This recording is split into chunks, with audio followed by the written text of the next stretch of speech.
Hello dear students and you're welcome on my channel Har Ghar English. Today we will discuss about linguistics. This topic has been taken from Linguistic and ELT paper. So now we will discuss about the linguistics, and linguistic is the most important question for your exam. So let's start now. What is linguistics? Linguistics क्या है? Linguistic is the scientific study of languages. Linguistic एक scientific study है languages की. It is the study of the structure and process of language. That is how language works and how it is organized. It means जब हम linguistic की study करते हैं तो हम सिर्फ स्टडी नहीं करते बल्कि हम जानते हैं लैंग्वेज के स्ट्रक्चर के बारे में और उस प्रोसेस के बारे में जिससे लैंग्वेज ऑर्गेनाइज्ड हुई है। लैंग्वेज किस तरह से काम करती है और लैंग्वेज कैसे ऑर्गेनाइज्ड होती है। Linguistic involves the analysis of language at different levels: syntax, morphology, semantics, phonology, phonetics. Linguistic involve होती है जब हम लैंग्वेज का एनालिसिस करते हैं तो अलग अलग तरह के लेवल से, मतलब अलग अलग तरह के स्तर से या लेवल से, जिसमें लेवल आ जाते हैं आपके syntax, morphology, semantics, phonology, phonetics. Thus, linguistics is a description of the different characteristics of individual languages and aims to discover the common or deeper features which all languages may share. It means इस प्रकार linguistic पूरी तरीके से describe करती है अलग अलग characters को, इंडिविजुअल लैंग्वेजेस को, साथ ही हमारा जो लैंग्वेज का अलग अलग रूप है उसके जो इंडिविजुअल कैरेक्टरिस्टिक्स हैं और उसमें जो देखने को हमें विभिन्नता मिलती है, तो लिंग्विस्टिक उसको क्या कर रही है, डिस्क्रिप्शन दे रही है उसका। साथ ही हमें पता चलता है कि अगर हम लैंग्वेज को शेयर कर रहे हैं एक से दूसरे के साथ में, जाहिर सी बात है भाषाएं शेयर होती हैं तभी तो हम भाषा सीखते हैं। तो अगर हम शेयर करते हैं तो उसका एम क्या है और उसके अंदर एम के साथ हम उसके जो है कॉमन और डीपर फीचर्स के बारे में भी उसको डिस्कवर करते हैं। तो हम उसका एम प्लस उसके कॉमन और डीपर फीचर्स का डिस्कवर करना, ये भी एक काम होता है लैंग्वेज की स्टडी का। Understanding the common features of languages will enable us to understand the structure of the human mind. एक कॉमन फीचर अगर हम किसी लैंग्वेज के समझ जाते हैं तो फिर हमारे लिए भी आसान हो जाएगा ह्यूमन माइंड के स्ट्रक्चर को समझना। जाहिर सी बात है, अगर हम लैंग्वेज को शेयर ही नहीं करेंगे एक दूसरे के साथ में तो फिर हम कैसे उसके थॉट प्रोसेस को समझेंगे। जो इन फ्रंट ऑफ अस, हमारे सामने जो इंसान है, हम मान लीजिए उससे कम्युनिकेट करना चाहते हैं लेकिन वो हमारी लैंग्वेज नहीं जानता या हम उसकी लैंग्वेज से अननोन है, तो हमें तो समझने में फिर हमें मुश्किल हो जाएगी ना। तो सामने वाले इंसान को समझने में आसानी तो होगी नहीं उसकी लैंग्वेज या उसके जो गेस्चर्स हैं उनको भांपने में। तो यही बात इसने कहा कि अगर आप लैंग्वेज के कॉमन फीचर की समझ रखते हैं तो फिर हम उस सामने वाला जो हमारा इंसान है, जो ह्यूमन माइंड है, हम उसको समझने के लिए भी योग्य होंगे। और अगर हमें उसकी लैंग्वेज की बिल्कुल भी, मतलब उसके कॉमन फीचर्स को भी अगर हम नहीं समझ पाएंगे तो जाहिर सी बात है कि जो सामने वाला ह्यूमन माइंड है उसके स्ट्रक्चर को समझने में फिर हम उतने ही अनेबल होंगे। ये है आपका पूरी तरीके से लिंग्विस्टिक्स। तब आपको समझ में आएगी व्हाट इज़ लिंग्विस्टिक। इस चीज़ को समझिएगा कि लिंग्विस्टिक को जानना और समझना अपने आप में एक साइंटिफिक स्टडी है और इसका बेसिक स्ट्रक्चर की अगर हम बात करें तो ये डिपेंड करता है डिफरेंट लेवल्स के ऊपर। और वो डिफरेंट लेवल्स अगर इंग्लिश पर्सपेक्टिव में देखा जाए तो सिंटैक्स है, morphology, semantics, phonology, phonetics. Okay, next. अब यहाँ हम बात करेंगे कि किस जो हमारा लेवल्स की अभी हमने बात की है ना, तो लेवल्स जो हमारे हैं उसमें हम किन बातों की स्टडी करते हैं, वो लेवल्स हमारे लिए क्यों ज़रूरी हैं, उनको स्टडी करना, ऐसी क्या हमारी नीड है कि उनको स्टडी करना ही चाहिए। तो यही बात अब हम इस पिक के थ्रू भी और प्लस इस स्ट्रक्चर के थ्रू आपको समझाने की कोशिश करते हैं।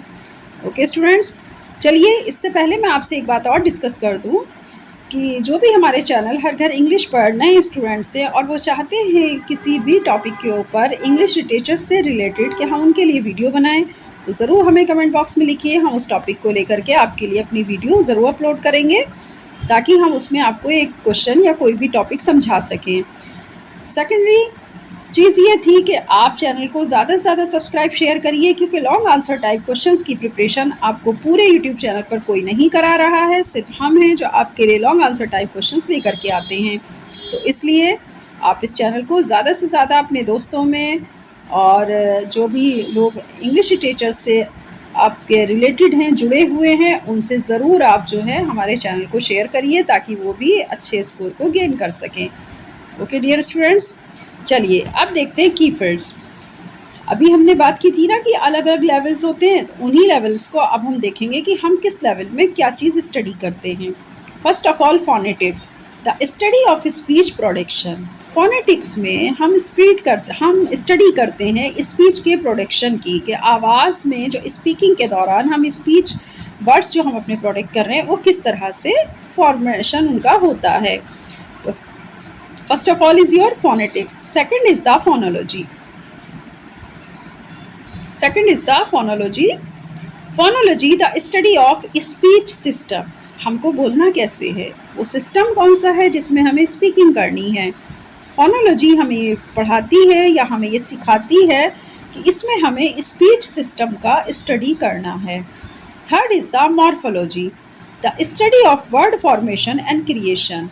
मॉर्फोलॉजी हमें स्टडी करना सिखाती है कि हमें अपने शब्दों का निर्माण कैसे करना चाहिए या उनकी रचना किस प्रकार से होनी चाहिए। तो morphology based on the study of word formation and creation. Understood students. Number 4, syntax. Syntax is the study of arrangement and ordering of words in sentence. Syntax हमें ये स्टडी करना सिखाता है कि हमें अपने वर्ड सेंटेंस को किस तरह से अरेंज करना है या उन्हें ऑर्डर में लगाना है। आपने देखा भी होगा कि हमेशा शी इज़ ए गर्ल ही क्यों लिखा जाता है, शी ए गर्ल इज़ क्यों नहीं लिखा जाता, या हम ऐसा क्यों नहीं कर लेते कि ए गर्ल इज़ शी बोल दें, क्योंकि ये स्ट्रक्चर अच्छा नहीं है, it is not a fair structure. So हमें सिंटैक्स की अगर नॉलेज होगी तो हम ये जानते हैं कि शी इज़ ए गर्ल, हमारा सेंटेंस एकदम सही है और यही सेंटेंस का ऑर्डर भी है। तो हम सिंटैक्स इसीलिए स्टडी करते हैं क्योंकि हमें इसमें स्टडी कराया जाता है अरेंजमेंट एंड ऑर्डर का, और वो भी वर्ड्स के, या फिर सेंटेंस में हम जिन वर्ड्स को यूज़ कर रहे हैं उसको कहाँ पर हमें रखना है, ये सारी चीज़ें हमें सेंटेंस बताता है। Number 5, semantics, the study of the meaning of words in the sentence. Semantics study कराता है मीनिंग की, कि हम जो शब्द या सेंटेंस बोल रहे हैं उसका अर्थ क्या है। Semantics based on the meaning.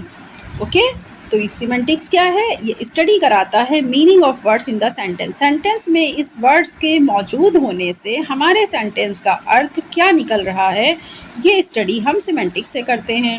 Number 6, pragmatics. Pragmatics, language in use and the context in which it is used.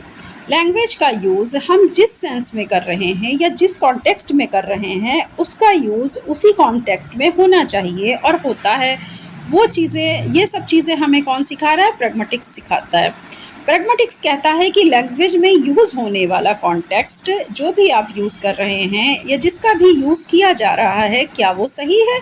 सही है तो मतलब वेल एंड गुड, और अगर सही नहीं है तो आप उसको सही तरीके से बनाइए और यूज़ करिए। तो लैंग्वेज में सही शब्दों का सही जगह पर इस्तेमाल करना ही प्रैग्मेटिक्स में आ जाता है।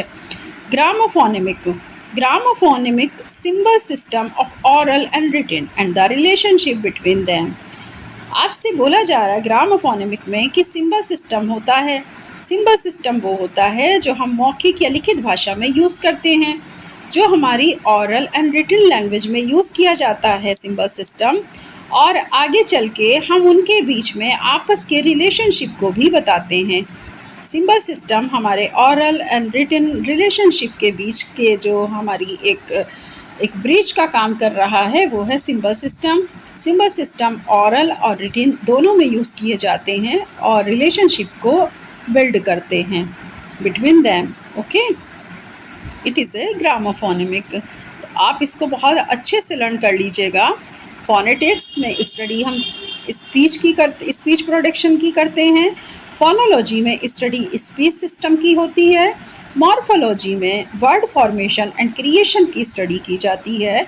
सिंटैक्स में हम स्टडी करते हैं arrangement and order of words in sentence, यानी अरेंजमेंट या फिर ऑर्डर हमने किस तरह से लगाया वर्ड्स और सेंटेंस का, या फिर सेंटेंस में उन वर्ड्स को किस तरह से हम अरेंज कर रहे हैं, तो it is A syntax. Fifth is the semantics, study of the meaning of words in the sentence pragmatics, language in use and the context in which it is used, जिसमें भी जहाँ पर भी हम उस कॉन्टेक्स्ट को यूज़ कर रहे हैं तो हमारी लैंग्वेज का यूज़ किस रूप में किया जा रहा है, किस कॉन्टेक्स्ट में किया जा रहा है, और क्या वहाँ पे इस कॉन्टेक्स्ट में इस लैंग्वेज का यूज़ करना फेयर है। तो ये सारी चीज़ें हम देखते हैं। ग्रामोफोनेमिक सिंबल सिस्टम होते हैं जो ऑरल एंड रिटन दोनों के बीच एक रिलेशनशिप को इस्टेब्लिश करते हैं, और इनका use oral and written communication दोनों में ही किया जाता है। ये था आपका what is a language, what is a linguistic. Okay, what is a linguistic? Scientific study of languages. Understood? मैं समझती हूँ, आई होप कि आप बहुत अच्छे से इसको समझ गए होंगे। आज जो हमने आपको यहाँ पर समझाने की कोशिश की, मोस्ट इम्पोर्टेंट क्वेश्चन है, याद करके जाइएगा एग्ज़ाम में। और देखिए, लिखना भी ज़्यादा नहीं पड़ेगा और आप एक बहुत अच्छा क्वेश्चन यहाँ से प्रिपेयर करके जाएंगे। ओके स्टूडेंट्स, चलिए, वीडियो को छोड़ने से पहले हम आपसे एक बात ज़रूर कहना चाहेंगे, चैनल को लाइक सब्सक्राइब ज़रूर करिए, शेयर करिए, ताकि हमें मोटिवेशन मिले, हम आपके लिए इसी तरह अच्छी वीडियोस लेकर के आते रहें। और हम ऐसे टॉपिक लेना चाहते हैं इंग्लिश लिटरेचर से जो अभी तक डिस्कस नहीं किए गए हैं यूट्यूब के किसी भी चैनल पर। ठीक है, वो लॉन्ग क्वेश्चन हम सिर्फ अपने चैनल पर डिस्कस करेंगे, ताकि हमारे स्टूडेंट्स जो कि सेमेस्टर के एग्ज़ाम देने वाले हैं उनको एक अच्छा स्कोर गेन करने में आसानी हो। ओके डियर, चलिए अब इसी के साथ हम आपसे विदा लेते हैं। बाय बाय, फिर मिलेंगे एक अच्छे नए कंटेंट के साथ, एक अच्छे नए क्वेश्चन के साथ। Stay be curious, all the best.